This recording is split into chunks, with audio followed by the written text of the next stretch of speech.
This particular gathering room is about shame. And I decided to do this because this morning I I did a shameful thing. Yes. Soler is here from San Juan, Puerto Rico. Sorry. Get my ADD under control. This morning I was going out walking my dog, and the neighbor's dog chased after us because he wanted to go for a walk. And then I had a fairly long conversation with the dog's owner, whom I did not recognize. I have been mistaking a house guest of my neighbor for my actual neighbor. I've had long conversations with the house guest as if he were my neighbor. Now, today, I had a conversation with my neighbor as if he were a house guest. And I was like, "Hi, I'm Marty. I live over there." And he's like, "I know." And it wasn't until I walked away that I realized why he was looking at me so strangely. And I went into a wave of shame that made me want to plunge my head into the nearest swampy bog, because we have a few of those in the Pennsylvania forest, and just like allow fish to pick at me in to somehow compensate for my terrible sins. You know, waves of shame. They're icky, they're toxic, they're full of self-flagellation and self-criticism, and they're not easy to escape. This is a particular form of that anxiety I talk about that just twists around itself. And oh my, I was in it. And I wasn't just saying things about, well, that was a foolish thing to do. It was like, no, I am always an idiot. I am such a, I'm such a loser. How could I do such a thing? Endlessly thinking about how much the neighbor must detest and look down on me for this ridiculous mistake. This, by the way, is not the first time it's happened. When I lived in California, there was a couple who lived next door to my property, which was still pretty long away, far away. But one day they came walking along, and I don't know what happened to his face. I think maybe he was attacked by chickens or something. Anyway, he had a lot of little scars on his face and stitches, and he usually wore a mustache and a beard, and or someone had shaved that and then put band-aids all over his face.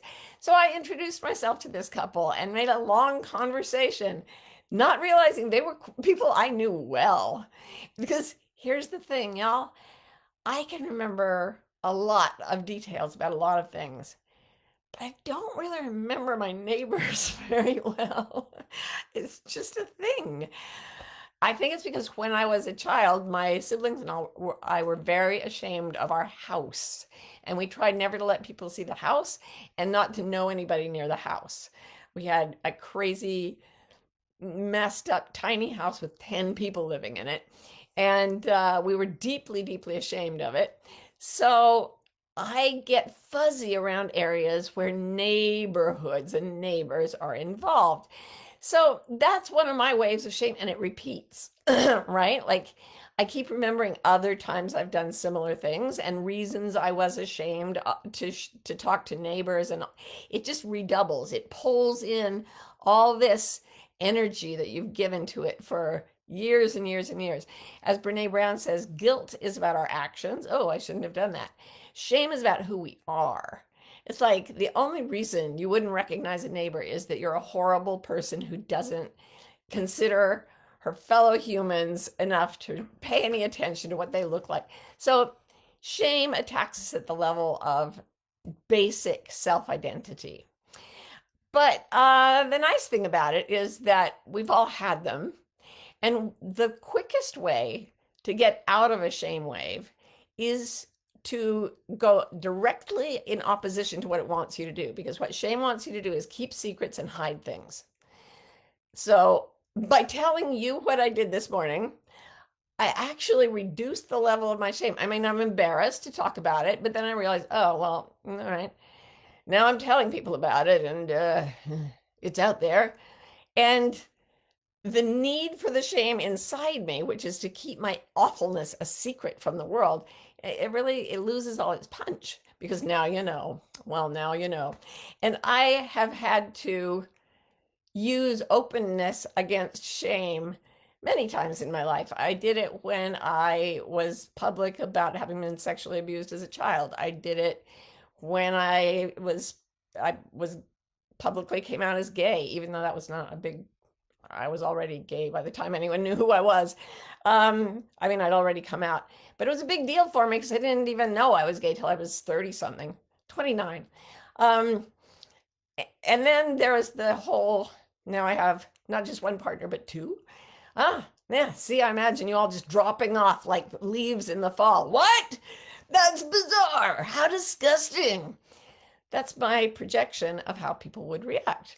Even though we are probably the most domestic, tame little family that you'll ever find living in the Pennsylvania woods. So openness is a great way out of shame. Byron Katie says, the thing you most want people to know about you is also the thing you least want them to know about you. So if you write down the thing I least want people to know about me is, write that down, and then change it to the thing I most want people to know about me is, and you'll find that they're always the same thing. And it takes a little courage to break through the fear of being revealed, but it helps to know that other people have been there. So one thing I do when I'm having a wave of shame is I remember these stories that were published online. Someone asked people to send in their most embarrassing moments. And there were three that always stand out in my memory. One is that someone was at the dentist and he went to put on one of those little bibs and she thought he was coming in for a hug and a kiss.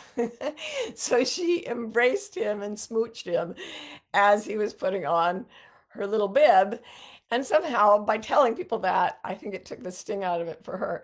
Another one is when there was a young man and he was crossing the street and he ran straight into an elderly lady who's like crutching her way across the street.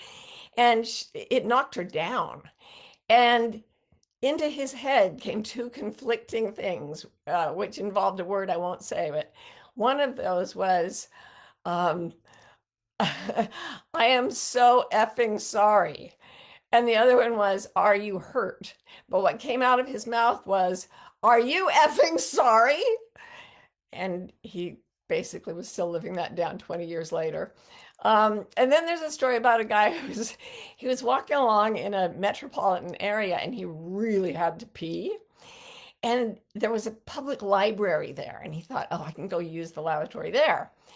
But then he remembered that he had a $5 outstanding late return fee at that very library. So he didn't dare use the lavatory without paying the fine. So he came in and he was like, he was going to pay his fine and he was going to use the lavatory and everything would be great. But as he went in, he realized the lavatories, the restrooms were under construction and he couldn't use them anyway. But for some reason, he was just going on pure momentum. And he walked up to the librarian at the counter and he slapped down a $5 bill. And then he said, I have to pee, and walked out. I just really like that story. The reason this is funny is that when you're on the edge of your own self-destructive impulses and someone else shows up openly and reveals their vulnerability, the release of your own anxiety actually makes you laugh. And then you realize that what you've got when you have done something shameful is the seed of a great funny story. So the more embarrassing the moment, the more ashamed you are, the more it can be turned into a liberating kind of humor that actually helps people feel safe. And for that reason, I thought, well, I don't mind my wave of shame. I was out there walking for like an hour and it barely went down. By the time I got back, I thought, I will tell everyone in the world. And that usually helps. So technically, psychologists tell us that when we're stuck in shame, there are three things that we think about ourselves. And this is another way you can crack in if you've got some really intractable shame in there. Like you've done something you feel really bad about. The three things that make you just shrouded in shame are believing that what you did in that moment was personal, permanent, and pervasive. So instead of being just a temporary thing, a thing that happened, I immediately go to, I always do that. I don't recognize my neighbors. They think I hate them. What's wrong with me? It goes to these huge generalizations, always, never, a lot of things that are simply not true. It doesn't happen every time, but shame makes things feel permanent in our self-concept. Then there is the personal. Only I do this. This is my problem and it comes from me. When actually a lot of people make memory errors and that kind of thing. But we become the worst things in the world to ourselves when we're ashamed. And then the third P is pervasive, that this flaw in us pollutes everything we are and everything we do. And it starts making us more anxious. Like I'm getting ready to do this and I'm like, oh, I look like crap from being out in the heat and sweating all morning. The light's bad. And oh my gosh, can they see that behind me is a total jumble of like thrown away paintings because this is my art space. I get really anxious about negative things pervading everything about me. So, what we need to do when we're stuck in a wave of shame to weather that thing, we've got to start picking intellectual holes. If telling funny stories doesn't work, if sharing doesn't work, if openness doesn't work, start using your brain to pick holes in the story that whatever you see in yourself negatively is permanent, personal, and pervasive. So think of something you did that you were ashamed of. Is it something that always happens? Because that's what we say. I always do that. Do you really always do that? I have actually correctly identified my neighbors in the past. I plan to do it in the future. In fact, if I see a client that I only knew for an hour 6 years ago, I can usually not only remember them, but I remember their whole story. So maybe I'm just using my memory selectively, but I don't always forget everybody. Oh, I feel so bad. Okay, wait. I'm coming out of it again. Oh. Okay, I'm going to pick holes in the story that it's personal, that it's just me. I'm hoping somebody is out there going, I've done things like that too, Marty. It's okay. It's all of us. It really is all of us. That's what almost all comedy is about, people doing things that make them embarrassed or ashamed or are based on misconceptions. And whatever is most personal is most general. We've all been there. And then the pervasive thing. Does this inability to remember who the hell people are, is it pervading every other aspect of my life? No, I could actually draw a scene. If I draw a scene for you, I can draw it again from memory 10 months later and get it almost perfectly right. Like my memory is not always giving me false information. I actually have a pretty good memory. I'm just locating. I'm focused more on what the dog looks like than on what my neighbor looks like. Regrettable, perhaps, but at least I'm not forgetting everybody. I'm not so self-centered that nothing but myself is recognizable. Interestingly, being caught in a wave of shame makes you very obsessed with yourself, and that does not help anyone. And this is why my wonderful DEI coach, Yvonne Jackson, just said, enough with the shame. It's not helping anyone. And I went, oh, it's not helping the world? No, she said, it's making the world a worse place. And I was like, well then, all right. And I sort of felt myself bodily pick up my shame and say, well, if it's going to hurt people, to hell with it. And I just did it again. And I feel much better. I feel much better after talking to you. I'm so glad we met like this. Let's see if we have any comments and things to talk about here. Huh. No. Let's see. I'm gonna go over here. Cleo says it's definitely not just you.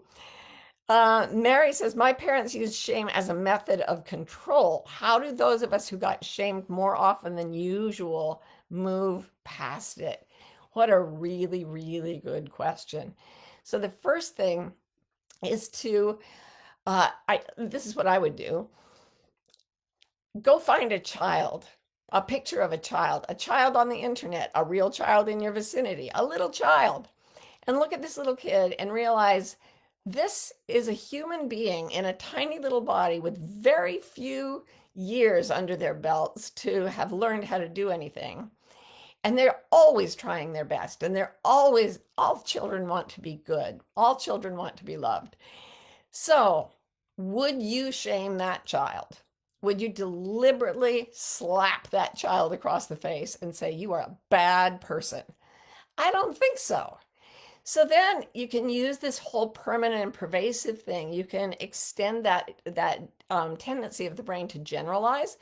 You can say if one 5-year-old is not culpable, if one 5-year-old should not be ashamed of not knowing everything, then I can look back on my own 5-year-old self, and no matter what my family did or said to me, I was not earning that shame. That shame had nothing to do with me. That was their shame. And they probably got it from when they were little kids too. I'm not going to blame anyone, but I am going to imagine picking up the shame and giving it back to them because no child deserves to be shamed. So that's what I would do. Michelle says, as my trauma increases, so does shame. The trauma immobilizes me, and then I feel shame related to freezing, making me freeze. What can I do? This is really an interesting thing. I was just reading how shame is the last emotion to depart after an incident of trauma. So if you're working through trauma, and we all have micro traumas, many of us have macro traumas, you work with the anger, you work with the grief, you work with the sorrow that you underwent something you shouldn't have had to go through. So you go through all of those and be patient with yourself. Be so kind and patient. The wave of shame may be there for a long time. For me, with sexual abuse, it was there for a very long time, the shame. And the one thing that got me through it, one was the exercise. I knew that other people who had been sexually abused and who had been open about it, I did not feel that they were deserving of shame. So I was able to constantly refer that back to myself. And then the other thing that I did was I knew that shame would be one of the last things to go. I knew that intellectually. I read stuff, like read stuff about whatever traumatized you. And it will talk to you about the process of healing from each kind of trauma. There's really good stuff out there now. And then when I got to the place where I was sort of over the anger, the grief, the confusion, all of that, I was able to start very gently picking holes in the story that there was something about me that was permanent, personal, and pervasive that had, number one, caused the trauma to happen. Little kids think they cause, all of us have a tendency to think that traumas that happened to us were caused by us. Kind of gives us a feeling of control, but it's not true. So ultimately it's self-defeating. So I started picking holes in the idea that I caused things, that I deserved to feel bad. I just would work with one little belief at a time that was a component of my shame. And as I found my way to a truer thought, a truer sense of what had happened, each time I came from a thought that was untrue, like everything is my fault, to something that was more true for me. We all have things that happen to us that aren't our fault. Oh, I could feel physically my body recentering and my breath getting deeper. I could feel my muscles relaxing. So be really observant of how shame it affects your body. And then notice that all the information that is making the body react this way is coming from your brain, right? Shame does not come from the outside world. There's no such thing. You know, the frogs and the foxes out there, they're not feeling shame because they, I don't know, got nicked by a car. I don't know. But humans alone, well, that's not true. They think apes feel shame too, and certainly dogs do. Sorry, back to my point.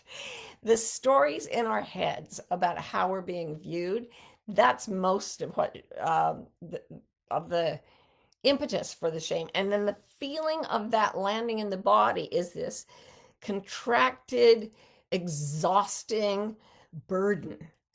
You notice that that is not the feeling of the truth. And you go looking for truer thoughts that like, okay, I don't always do this. It's not permanent. It's not just me. It's not personal. It's not everything I do. It's not pervasive. Start to find little truths that settle and settle and settle. And as you're kind to the parts that have been traumatized, kindness is absolutely paramount. It is the antidote to just about everything. And as you become more true in your thoughts and you notice that your body's reacting with things like relaxation, comfort, joy, even, it gains momentum and you start to feel the truth of the situation. And the wave of shame starts to fall behind you and you swim on to, to better horizons. Okay. Kate says, this is so healing. I feel deep shame for not having a positive relationship with either parent. They don't treat me very well.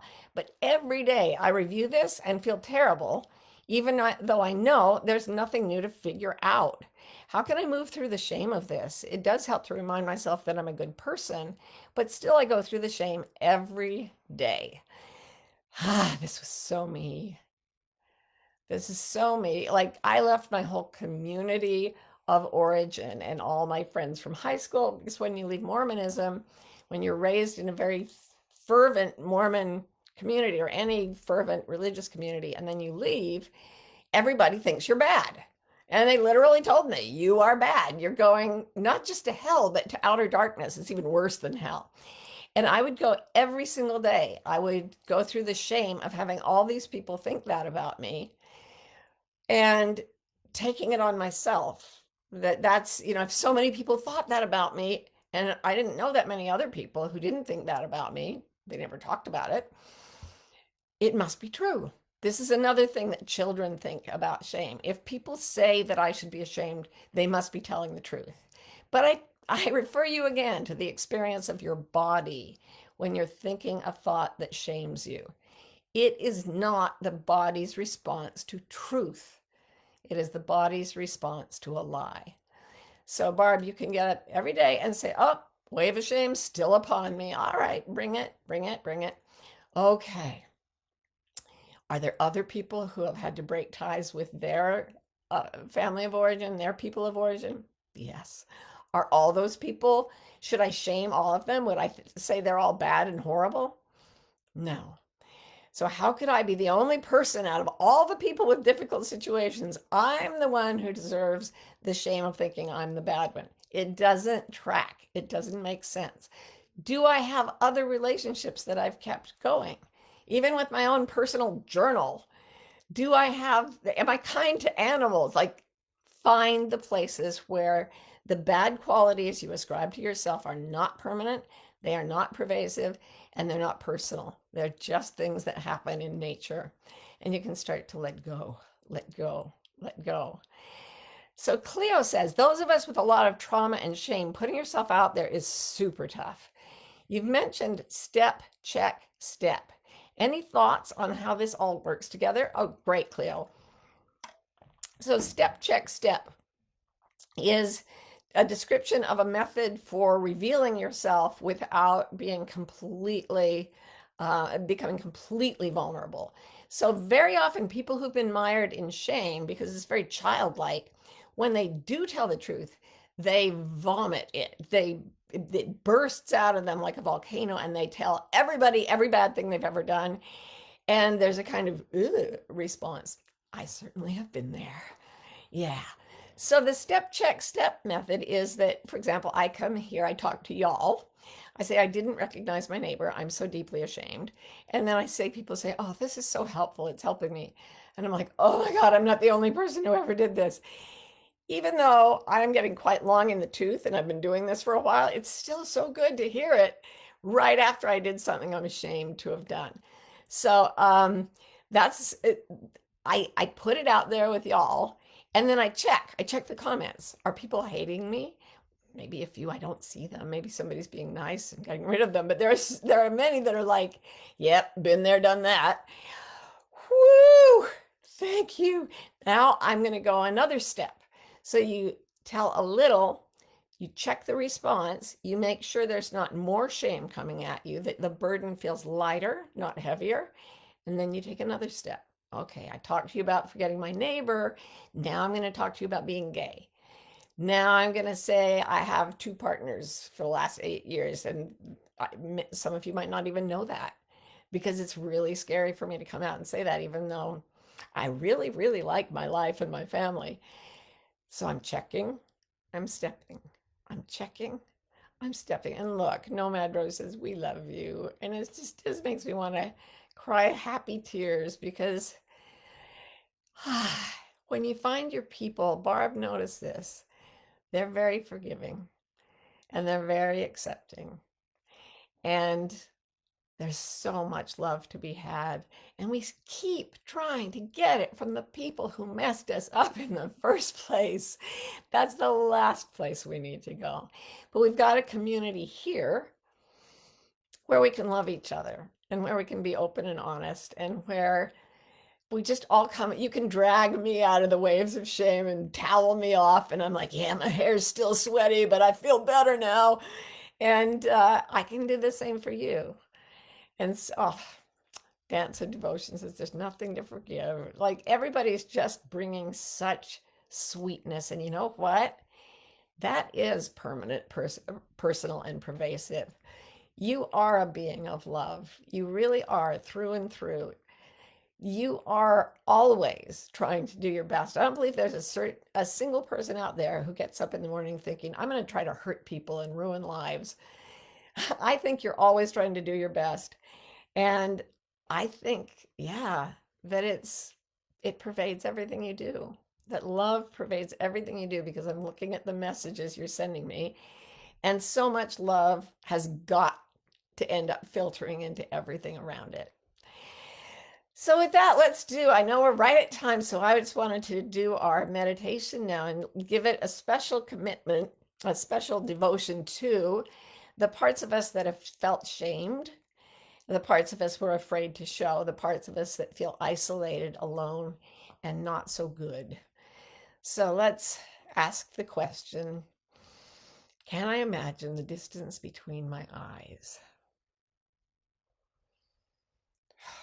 This just sets us into the groove, the alpha waves of the brain. Can I imagine the distance between my eyes and the back of my head? Is it possible for me to imagine everything, all the space between the bottom of my neck and the top of my head? Can I imagine the space inside the atoms going down through my body, the atoms that make up my heart, my lungs, my whole torso? Can I sense the stillness under which all the activity of the material world is occurring? Can I hear the silence under all the sounds? Can I feel the love that holds all the pain and all the shame and all the fear and filters it with kindness, waiting for us to let go of our illusions? Can I imagine that this love is the only timeless thing?